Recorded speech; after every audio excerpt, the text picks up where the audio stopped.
दोस्तों, मेरा नाम आशीष शर्मा है। आप सभी को नमस्कार। मैं आप सभी का बहुत स्वागत करता हूं एक नए बिंदु के साथ। बिंदु है आज एनटीपीसी का 10+2 लेवल के रिक्रूटमेंट्स आ चुके हैं और उसकी एप्लीकेशन भी स्टार्ट हो चुकी है। हम सभी को काफ़ी समय से इंतजार था कि 10+2 लेवल के जितने एग्जाम्स हैं वो कब आएंगे, कब तक आएंगे। मतलब हम काफ़ी समय से इंतजार कर रहे थे और दोस्तों वो घड़ी आप लोग की आ चुकी है और आप लोग का इंतजार का जो समय था वो ख़त्म हो चुका है। और मेरे साथ ही कुछ पहले से प्रिपरेशन कर रहे हैं और कुछ अब स्टार्ट किया है। और इस बार इतनी जोर से मेहनत करनी, इतनी दिल लग के मेहनत करनी, इतनी हिम्मत से मेहनत करनी है कि इस बार हम सब एक अच्छे मुकाम पर, एक अच्छी मंजिल पर पहुंच पाएँ और अपने जीवन को बहुत आसान कर लें। ठीक है दोस्तों, आगे हम बढ़ते हैं। महत्वपूर्ण टोटल नंबर ऑफ वैकेंसी कितनी है? टोटल नंबर ऑफ वैकेंसी 3445 और एनटीपीसी रेलवे है। मैं आपको स्टेप बाय स्टेप डिटेल बताऊंगा और इस वाली वीडियो में मैंने सारी स्टेप रखी है। पिछली बार जो एनटीपीसी ग्रेजुएशन लेवल की थी उसमें कुछ चीज़ें काट दी थी सिक्योरिटी पर्पज से, लेकिन कुछ बच्चों की हमारे पास मैसेज आए थे पर्सनली कि सर प्लीज़ वो जो हिडन रखा है उसको भी आप थोड़ा ऐड कर दीजिएगा, जो ज़्यादा महत्वपूर्ण हो उसको रखिएगा और मतलब जिसमें सिक्योरिटी ब्रीच ना हो। ठीक है दोस्तों, हम आगे बढ़ते हैं। पहले आपके पॉइंट है कि नंबर ऑफ वैकेंसी किस किस जोन में कैसे कैसे आई है। तो दोस्तों मैं तो एक ही चीज कहूंगा, जिसको जो भी जोन कंफर्टेबल लगे अपने घर के पास या जहां भी वो कर सकता है उस हिसाब से भरें। सबकी मेरिट और सबका एग्जाम का लेवल सेम है। 1.5 या 1 नंबर का अंतर आता है, ये बहुत बड़ा अंतर है वैसे तो देखा जाए मार्क्स का। दूसरा दोस्त, जब हम मेहनत करते हैं तो हमें तो अपनी एक सीट से मतलब होता है। ठीक है दोस्त, सबसे ज्यादा मैं सीट जोन तो काफी ज्यादा है और मैं उस बिंदुओं पे बात करूंगा जिसके सबसे ज्यादा सीट अवेलेबल भी है। जैसे हम बात करें तो आपकी जो सबसे ज्यादा है, देखिए चेन्नई 99, ठीक है दोस्त, मुंबई 290, कलकत्ता 200, ठीक है दोस्त, प्रयागराज 254। ये एक ऐसी अच्छी खासी वेटेज वाली वैकेंसी है। चंडीगढ़ से 97 है। जैसे अगर आप देखना चाहें जो चंडीगढ़ से लोग हमें देख रहे हैं, वह चंडीगढ़ से भी भर सकते हैं। दूसरा जो ये जो वैकेंसी है वो ये है यूआर की। अब मैं अगर टोटल वैकेंसी की बात करूं तो अहमदाबाद से 210 है ना, बिलासपुर से 152 है, चंडीगढ़ से 247 है, आपके चेन्नई से 194 है, आपका आपका कलकत्ता से 452 है। Total number of vacancy Mumbai से 699 है, प्रयागराज से 389 है। ये टोटल है जिसमें यूआर, SC ST, महिला, EWS सभी लोग इसमें इंक्लूडेड हैं। ठीक है दोस्त, हम नेक्स्ट स्लाइड की तरफ बढ़ते हैं। अगली स्लाइड है आपकी कुछ रांची से टोटल 76 है। ठीक है दोस्त, और क्या नाम है, तिरुवनंतपुरम से 112 है जिसमें यूआर की 42 है। दोस्तों आपको जैसे भी कंफर्टेबल लगे, जितना भी कंफर्टेबल लगे आप वहां से भरिए। आपको इजी होना चाहिए, आपको मेहनत करनी है, आप चाहे एक सीट हो, एक सीट ही चाहिए हमको। ठीक है दोस्त, नेक्स्ट स्लाइड की तरफ बढ़ते हैं। हम इसको भरेंगे कैसे, फिल कैसे करेंगे? तो हम लोग सबसे पहले वेबसाइट अपने URL पे डालेंगे, विजिट करेंगे rrbapply.gov.in। ये ऑफिशियल वेबसाइट है इंडियन रेलवे की, जिसको आपको अपने गूगल पे, क्रोम पे जाना है या अदर सर्च इंजन पे जाना है। ठीक है, उसके बाद क्या है कि आपको इस तरीके से एक पेज खुला मिलेगा। उस पेज में देखिएगा यहाँ अप्लाई का बटन है। जब हम अप्लाई के बटन पे माउस को या अपने कर्सर को या मोबाइल पे हम टच करेंगे तो इस तरीके से एक पैटर्न खुलेगा एप्लीकेशन का। मैं दोस्तों एक चीज और बता दूं आपको, जिन साथियों ने एनटीपीसी अपने ग्रेजुएशन लेवल का भरा हुआ है तो उनको आईडी क्रिएट नहीं करनी पड़ेगी, उनका ऑलरेडी अकाउंट वही काम करेगा। जिन साथियों का ग्रेजुएशन लेवल का नहीं भरा था, जो अभी ग्रेजुएशन नहीं पास हुए हैं, तो उनको पहले सबसे पहले आईडी क्रिएट करनी होगी। तो मैं उन साथियों को यह बताऊंगा कि आईडी क्रिएट कैसे करी जाएगी। अकाउंट वन टाइम अकाउंट है, वन टाइम रजिस्ट्रेशन बोल सकते हैं हम इसको। सबसे पहले दोस्त हम क्या भरेंगे, अपनी नेशनलिटी, हम वी आर इंडियंस। ठीक है, आप अपना पूरा नाम भरेंगे जो आपकी मैट्रिक्स में लिखा हुआ है, आप उसको फिर से दोबारा सही से लिखेंगे। आप have you changed your name, आप अपना पसंद भर सकते हैं। आप अपनी डेट ऑफ बर्थ भरिए और इसमें सबसे अच्छी बता दें, एज जो लिमिट है उस एज लिमिट है आपकी 18 से लेके 33 इयर्स के लोग भर सकते हैं। तो दोस्त कंपटीशन हार्ड इसलिए भी कहेंगे कि जो लोग पहले एज से बाहर थे अब वो एज के अंदर आ गए, क्योंकि कोविड के पास से इसकी एज पहले 30 साल हुआ करती थी, कोविड की वजह से इसमें 3 साल का रिलैक्सेशन मिला है, 3 इयर्स का रिलैक्सेशन मिला है। ठीक है दोस्त, इसके बाद आप अपनी डेट ऑफ बर्थ दोबारा फिल करेंगे। आप अपना जेंडर महिला है, पुरुष है या ट्रांसजेंडर है, वह आप दोबारा से उसको फिल करेंगे, सेकंड टाइम फिल करेंगे।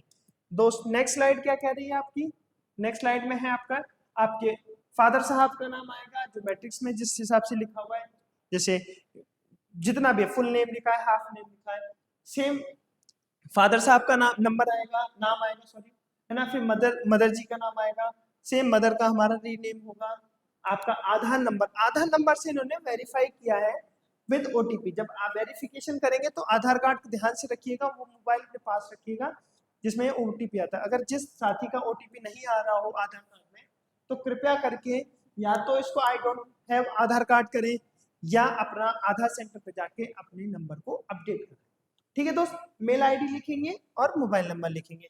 मेल आईडी मोबाइल नंबर में आपका वो वन टाइम पासवर्ड आएगा जिसको हम ओटीपी बोलते हैं। तो ओटीपी यहाँ डालनी है आपको, 5 डिजिट की, सेम मोबाइल नंबर का ओटीपी डालना है। तो ये दोनों आपके रजिस्टर हो जाएंगे। दोस्त मेल आईडी वही डालिएगा जिसको आप याद रख सकते हो, जो आपकी पुरानी मेल आईडी, या किसी ऐसे की डालिएगा जिसपे आपको भरोसा हो। ठीक है दोस्त, नेक्स्ट वीडियो हम नेक्स्ट स्लाइड पे आते हैं कि आपको एक पासवर्ड क्रिएट करना पड़ेगा। पासवर्ड ऐसा क्रिएट करिएगा जो आपको हमेशा याद रहे। ठीक है, फॉरगेट भी कर सकते हैं बाद में जाके, लेकिन ऐसी नौबत क्यों है। सेम आपको कैप्चर आईडी पड़ेगी, कैप्चर आईडी डालिए, जैसे इसमें दिखाया 0315। जब आप फॉर्म फिल कर रहे होंगे तो उस समय जो भी कैप्चर आईडी आ रही होगी आप उसको फिल करेंगे।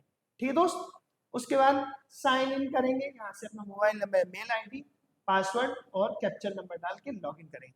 जब हम लॉगिन करेंगे तो हमको एक नया पेज खुलेगा, और जिन विद्यार्थियों का ऑलरेडी आपका क्रिएट हो चुका है तो डायरेक्ट सीधे साइन अप पे जाएंगे, जैसे मैंने पिछली स्लाइड में बताया था। ठीक है दोस्त, एक नोटिफिकेशन आएगा, बी केयरफुली, इसमें कुछ बिंदु लिखे हुए हैं जो मैं शॉर्ट में बता दूंगा कि आप अपनी सारी डिटेल बहुत सावधानी से भरिए। आपने जो भी डिटेल भरी आप उसकी मिस्टेक के आप खुद स्वयं जिम्मेदार होंगे, विभाग कोई भी जिम्मेदारी नहीं लेगा।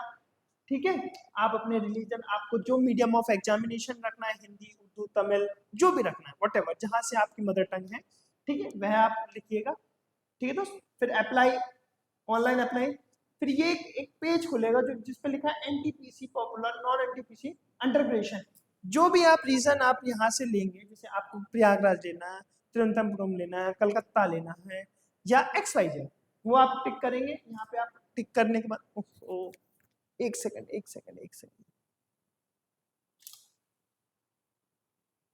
सॉरी, ठीक है, यहाँ पे आप टिक करेंगे, और टिक करने के बाद दोस्त, टिक करने के बाद जैसे ही आप इसमें नेक्स्ट करेंगे तो ये स्लाइड नेक्स्ट पेज पे आ जाएगी। नेक्स्ट पेज आएगा इस तरीके से, आपकी कुछ डिटेल तो आपकी पुरानी ही भरी होंगी, क्योंकि आप जब रजिस्ट्रेशन किया था उस समय की डिटेल है। आपको अपना मैरिड स्टेटस बताना है, मैरिड एंड मैरिड है, अपना रिलीजन बताना है, मदर टंग का आपको वो बताना है, लैंग्वेज बतानी है, चॉइस और एग्जामिनेशन लैंग्वेज बतानी है, अपनी बॉडी ऐसे कट बताने जो आपकी ओपन पार्ट पर, जैसे मेरे लेफ्ट आई पे कट है, या मेरे यहाँ कट है, या मेरे माथे पे कट है, जो बर्थ मार्क जिसको हम लोग बोलते हैं ज्यादातर।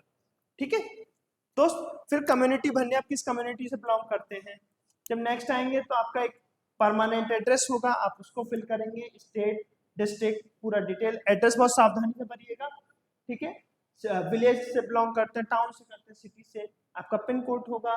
फिर आप टिक करेंगे तो परमानेंट और प्रेजेंट एड्रेस दोनों सेम हो जाएगा। अगर अलग अलग है तो दोस्त अलग अलग भरिएगा। फिर इसको सेव या नेक्स्ट, मैं आप लोगों को बताऊंगा कि आप सेव करके चलिएगा, जिससे कि इनकेस अगर कुछ होता है तो डाटा सेव रहेगा। नेक्स्ट स्लाइड आएगी आपकी, फिर वो आपकी डिटेल पूछेगा, जैसे आप एक्स सर्विसमैन हो, जैसे एक्स सर्विसमैन हमारे सीनियर्स होते हैं उनकी डिटेल है। फिर आपके PWBD होता है, फिजिकल हैंडीकैप्ड होते हैं, उनकी डिटेल होगी। ठीक है, फिर आप RPWD से आप बिलोंग करते तो वो डिटेल आपको यस और नो करनी है। EBC certificate, economic background certificate है, यस एंड नो करके आप डिटेल करेंगे। तो अगर यस है तो आपको उसकी और डिटेल लिखनी है, और जिनके पास सर्टिफिकेट नहीं है जल्दी जल्दी वो सर्टिफिकेट बनवा लें। ठीक है दोस्त, अगर आप रेलवे के एम्प्लॉय हैं तो आप टिक कर सकते हैं, अगर रेलवे यस है तो आप किस ऑर्गेनाइजेशन से, किस डिपार्टमेंट से हैं वो आपको फिल करना है। दोस्त मेरे ये एक और चीज है, अकाउंट डिटेल से आप कंफ्यूज हो रहेंगे, अकाउंट डिटेल क्यों मांगा है। ये अकाउंट डिटेल इससे कि जब आपका CBT 1 अगर एग्जाम क्रॉस हो जाएगा तो 100 रुपीज छोड़ के, जैसे अगर 500 का फॉर्म है तो 100 रुपीज माइनस करके 400 रुपीज ये आपके अकाउंट में ट्रांसफर कर देंगे। ठीक है, जिन बच्चों का सिलेक्शन नहीं होगा, CBT क्लियर नहीं होगा, तो उनका रिफंडेबल अमाउंट नहीं होगा। तो इसीलिए कहना अकाउंट नंबर जिसका भी दें, माताजी, पिताजी, बहन, भाई, अपने दादा, काका, अब उनका अकाउंट होल्डर का name, account number, confirm account number, IFSC code, हर बैंक का अलग होता है, हर ब्रांच का अलग होता है। अपने आप बैंक उठ जाएगी उसके थ्रू और अपने आप ही बैंक का एड्रेस उठ जाएगा दोस्तों। ठीक है, नेक्स्ट आपकी स्लाइड आती है कि आपकी एजुकेशन डिटेल। लास्ट टाइम मैंने एजुकेशन डिटेल का नहीं दिखाया था, किसी को आपत्ति न हो, लेकिन मैंने ज़्यादा चीज हाइड कर रखी है। आप अपनी 10th की डिटेल लगाएंगे, आप इसमें स्टेट लिखेंगे, डिस्ट्रिक्ट लिखेंगे, बोर्ड लिखेंगे, आप रिजल्ट की डिक्लेरेशन डेट लिखेंगे, आपकी मार्कशीट में लिखा होगा, और इसकी एक PDF भी अपलोड करनी पड़ेगी जो कि 100 KB तक की होनी चाहिए। फिर आपकी 12th या और उसकी इक्विवेलेंट कोई डिग्री है, इक्विवेलेंट में मतलब कोई डिप्लोमा है, कुछ है, उसकी सारी डिटेल आएंगी सेम। अगर आप बैचलर डिग्री लगाना चाहते तो लगाइए, नहीं लगाना चाहिए तो मत लगाइए। मेरा मानना ये कि ना मत लगाइए आप लोग, है ना। फिर आते हैं कि आप किस किस डिपार्टमेंट से फॉर्म भरना चाहते हैं। तो दोस्त मैं एक चीज और समझाना चाहूंगा आपको, आप जिस भी रीजन से फॉर्म भरें तो सबसे पहले देख लीजिए कि सबसे ज्यादा वैकेंसी किस में है। सपोज दैट जैसे मैं ये 1 नंबर में है, 1 नंबर में 100 वैकेंसी है, इसमें 80 वैकेंसी है, इसमें 75 वैकेंसी है, इसमें 8 वैकेंसी है। तो सबसे पहले आप इसको 1 नंबर वाले को जब जैसे प्लस करेंगे तो ये प्लस यहाँ आ जाएगा, जब इसको प्लस करेंगे तो ये यहाँ आ जाएगा, इसको प्लस करेंगे तो ये यहाँ आ जाएगा, इसको प्लस करेंगे तो ये ना, तो ये चारों डिटेल यहाँ पर प्रेजेंट हो जाएंगे आपको। ठीक है, कि आप इन चॉइस में, जैसे आपके मार्क्स अच्छे आएंगे तो आपको ये ब्रांच मिल सकती है, थोड़े मेरिट में थोड़ी कम है तो ये मिल सकती है, मतलब वो आपकी मेरिट और वैकेंसी के हिसाब से इंडियन और भारतीय रेलवे उस पर काम करेगी। ठीक है दोस्त, नेक्स्ट पेज पे आते हैं हम लोग। नेक्स्ट पेज पे आएगा आपका फोटो अपलोड और सिग्नेचर। फोटो का साइज आपका होना चाहिए 30 KB से लेके 70 KB तक, और 35 mm और 45 mm का साइज होना चाहिए। सेम सिग्नेचर में ये है, सेम सिग्नेचर का जो साइज है वो 50 mm से लेके 20 mm तक और 30 KB से लेके 70 KB तक का है। फोटो और ये बहुत सावधानी से अपलोड करिएगा, आंखें ओपन होनी चाहिए, कोई हेड कैप या कोई स्टाइलिश गॉगल नहीं होना चाहिए। ठीक है, क्लियर फोटो होना चाहिए। नेक्स्ट, ये आपकी एप्लीकेशन स्टेटस, जैसे आप सबमिट कर देंगे आपसे सारी चीज पूछ जाएगा कि आप कोई करेक्शन नहीं कर सकते, सब चीज ठीक है।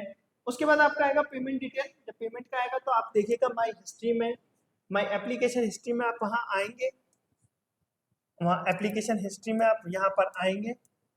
ठीक है, वहाँ पे आपको पेमेंट की डिटेल दिखेगी मेरे दोस्त, पेमेंट की डिटेल दिखेगी, ये आपका फॉर्म होगा, पेमेंट स्टेटस होगा, पेंडिंग है अनपेंडिंग है। अगर अनपेंडिंग है तो आप पे नाउ पे जब क्लिक करेंगे तो पे नाउ पे क्लिक करने के बाद एक पेज खुलेगा जो कि इस तरीके का होगा। 500 रुपीज चार्ज है। देखो दोस्त, हर एक के चार्ज अलग अलग हैं, हर वर्ग के लोगों के चार्ज अलग अलग हैं। जो SC ST से आते हैं उनका अलग है, जो फीमेल है वो अलग है, EWS वाले वो अलग है, जनरल वाले उनका अलग है। तो यहाँ पे आपकी एक डिटेल आ रही है, नाम, मोबाइल नंबर, मेल ID, तो उसको देख लीजिएगा वो सही है या नहीं। ठीक है, उसके बाद जब आप ये सब चीज देख लेंगे तो यहाँ पे आप करेंगे पे विद रेजर पे या पे विद पे यू, जिससे भी आप कंफर्टेबल है, जिसमें भी क्लिक करेंगे तो एक इमेज खुलेगी यहाँ पर, जिसमें आपकी इंटरनेट बैंकिंग के थ्रू पेमेंट करना चाहते हैं, क्रेडिट कार्ड या डेबिट कार्ड के थ्रू करना चाहते हैं, QR कोड की तरह यूज करना चाहते हैं, या UPI की तरह। वो थोड़ा एक्चुअली पेमेंट डिटेल इसलिए मैंने आपको नहीं लगाई है, तो जैसे भी कंफर्टेबल हो आप उसको कर लीजिए। अगर पेमेंट की नहीं आपसे हो रही है तो आप किसी अपने बड़े भाई बहन माता पिता से कराइएगा या साइबर कैफे पे कराइए, क्योंकि वह अमाउंट गलत नहीं होना चाहिए। दोस्तों मैं समझता हूँ कि आपकी सारी समझ, आपकी जितनी भी डिटेल है मैंने इसमें फुलफिल कर दी हैं, और मैं आप सभी से शुक्रिया अदा करूँगा कि आपने मेरी पूरी महत्वपूर्ण वीडियो देखी है। आप सभी को इसमें सारी डिटेल मैंने प्रोवाइड करी है, आपको कोई भी दिक्कत नहीं होगी, ये मैं आश्वासन करता हूँ, आपको सुनिश्चित करता हूँ इस चीज़ को लेते हुए। कोई भी दिक्कत आए आप मेरे टेलीग्राम में फॉलो कर दीजिए, जैसे आप फॉलो करेंगे मुझे पता चल जाएगा और मैं आपको उसी समय रिवाइड कर दूंगा। आप मेरी यूट्यूब पर जो चैनल है आशीष जया शर्मा, @आशीष जय शर्मा। आप इसको फॉलो करिएगा, अपडेट मिलेंगे, क्योंकि आपके लाइक और सब्सक्राइब से हमको एक उत्तेजना मिलती है, जिससे कि हम आगे की और वीडियो बना पाएँ। मैं कुछ दिनों में डेली करंट अफेयर की क्लास का मैं कर रहा हूँ कोशिश, जिससे कि मैं डेली करंट अफेयर या जीएस का, रेलवे एनटीपीसी जीएस का मैं रोज क्लास ले सकूँ, जिससे कि आपको बहुत सुनिश्चित हो जाए। ठीक है दोस्त, आप सभी का धन्यवाद। राधे राधे, राधे कृष्णा, जय हिंद, जय भारत। थैंक यू दोस्त।